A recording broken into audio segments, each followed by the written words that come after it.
Alright. Naata diri karon sa Matag of Leyte para sa ilahang Christmas tree lighting. Nindot kayo lang Christmas tree kay mga kanang 1.5 plastic. Sa man to. So naa diri mga display every barangay ang tanawon. So 21 muna ang 21 nindot kay din ni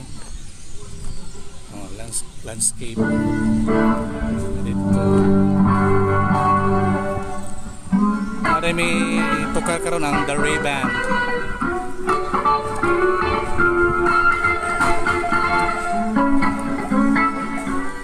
Nindot kayo.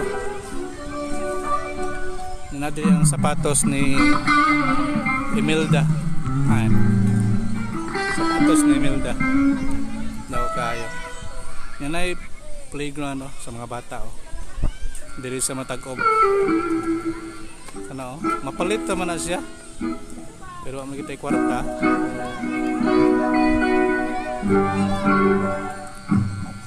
So balik mi Rigsore kay mag sound check pa ang The Ray Band. So salamat sa Matag-Ob LGU sa pagkuha sa Ray Band para sa ilahang Christmas tree lighting.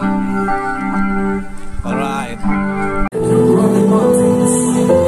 They followed the light through the darkest nights, for they knew it would lead them to a place of liberty, bringing peace, love, and hope to all. And now, as we stand beneath this beautiful tree,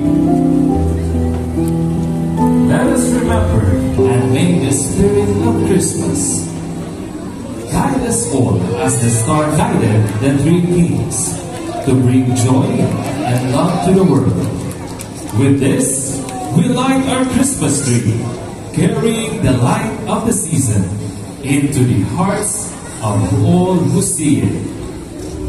May you all have a blessed and joyful Christmas season, filled with love, peace, and light of the world.